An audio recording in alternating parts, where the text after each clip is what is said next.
এই যে রিকশাওয়ালা ভাই, দ্রব্যমূল্যের দাম যে হারে বৃদ্ধি পাচ্ছে, আপনি কি ঠিকঠাক ভাবে 3 বেলা খেতে পারছেন? খাইতে পারি না মানে? রিক্সা চালায় আইফোন কিনা লাইছি, ডেইলি আমার ইনকাম 1500 থেকে 2000 টাকা। আমি তো গরু আর মুরগি ছাড়া ভাতই খাই না। আর জিনিসপত্রের দাম বাড়লে কি ইনকামও তো বাড়ছে। কিভাবে? কিভাবে আবার কি, আগে রাস্তার এই মাথার থেকে ওই মাথায় গেলে 20 টাকা লইতাম, এখন লই 40 টাকা। ইনকামও বাড়ছে, জিনিসপত্রের দামও বাড়ছে। আগে তো পান্তা ভাতও জুটতো না, এখন তো গরু ছাড়া ভাতই খাই না। ওই বেটা, তুই কি নেশা করছস? নেশা করে এইসব কথা কইতাছস? আমি 20,000 টাকা চাকরি কইরা না পারি খাইতে, না পারি ঘর ভাড়া দিতে, জিনিসপত্রের খালি দাম আর দাম। হালার ঘরে হালা, তুমি চাকরি করতে যে কাম করো 7 ঘন্টা, তোমার কি বেতন দিব 2 লাখ? যোগ্যতা নাই, আবার দোষ দাও সরকারের। তার মানে কি আপনি বলতে চাচ্ছেন সবাই জব বাদ দিয়ে রিকশা চালাবে? অবশ্যই। আমি কি কইলাম? আমি তো গরু ছাড়া ভাতই খাই না। আমি সারাদিনে কাম করি 12 ঘন্টা। তা আমি গরু না খাইলে কি হয় গরু খাইবো? ওই বেটা, তুই তো অশিক্ষিত, তুই চাইলে রিক্সা চালাইতে পারবি। আমার ছোট ভাই অনার্স পাস কইরা রাস্তায় রাস্তায় ঘুরে চাকরি পায় না, ওই চাইলে কি তোর মতো রিক্সা চালাইতে পারবো? হালার ঘরে হালা, মাস্টার্স সার্টিফিকেট বাসায় ঝুলাই থুই আইছি, পুরা সে বাসা বানাইছে। তুই এসুস বেটা অনার্স লয়ে। আর শিক্ষিত হইছি কি হইছে? রিক্সা চালাই নাকি খারাপ? আর শিক্ষিত হইছি দেখে কি আমি রিক্সা চালাইতে পারবো না? বাবু মানছে কি কইবো? ওই বেটা, তোরা কি মানছে বাদ দিয়া যায়? আর হালার ঘরে হালারা, তোরা 2 দিন পর পর নাটক করো, সার্টিফিকেট পুরা এলাস।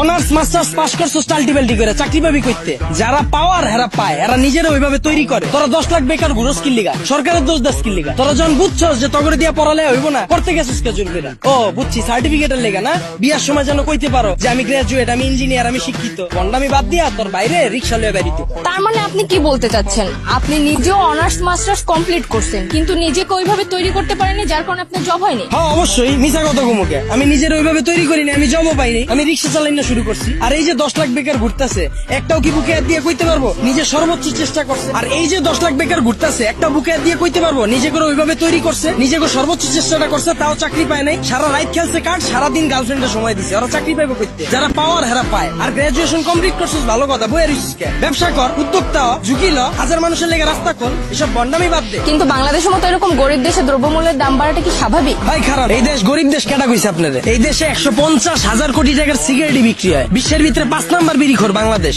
এই দেশে মানুষ 20 কোটি, স্মার্টফোন চালায় 23 কোটি, বাইক চলে 30 লাখ, প্রাইভেট কার চলে 50 লাখ। এই দেশ আবার গরিব হয় কেমনে? ওই বেটা, যারা গরিব ওরা গরিবই আছে, আর যারা বড় লোক ওরা বড় লোকই হইতাছে। এমনি দেশ চললে সবাই তো না খেয়ে মরবো। হালার ঘরে হালা, 1974 সালের পর থেকে এখন পর্যন্ত কেউ না খায় মরছে? তুই তো নিজের বুকে হাত দিয়ে কইতে পারবি এখন পর্যন্ত কোনো একবেলা না খায় রইছস? হালার ঘরে হালা, 3 বেলা তো ভাত খাসি, লগে আবার বিকালের নাস্তাও মারা। আর যে কস জিনিসপত্রে খালি দাম বাড়তাছে, খামু কেমনে? জিনিসপত্রের দাম বাড়লে খাস কে, কিনস কে?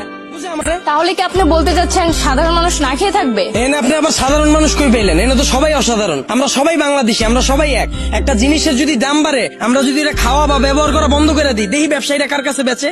যখনই আমরা খবর পাই কালকে থেকে পেঁয়াজের কেজি 20 টাকা বেড়ে যাবো, ওই দিনে যাই আমরা দোকানে ভিড় করে লাই। তো দোকানদাররা তো আমরা বুঝেই দিতাছি পেঁয়াজের কেজি 20 টাকা হোক আর 2 লাখ টাকা হোক, আমরা কিনা খামুই। যেটা মার্কেটে চাহিদা বেশি থাকবে ওটার দাম তো বাড়বেই। আমরা যদি সিদ্ধান্ত লই আমরা খামু না, ব্যবসায়ীরা বেচবো কার কাছে? আর পৃথিবীর যখন জন্ম হয়েছিল তখন কি এত খাওয়ান দাওয়া ছিল? তখন কি এত বার্গার ছিল, পিজা ছিল? তখন কি মুরগির কালাবুনা ছিল? কে মানুষ শাক পাতা খায় বাচ্চা রইছে না? আর সরকারের দোষ দিয়া লাভ কি? আমরা জনগণ নিজেরাই তো চুতিয়া। একটা জিনিসের দাম বাড়লে আমরা ফ্রিজ ভরা শুরু করে দিই, ফ্রিজ ভরা বন্ধ করলে এমনি সবকিছু ঠিক হয়ে যায়।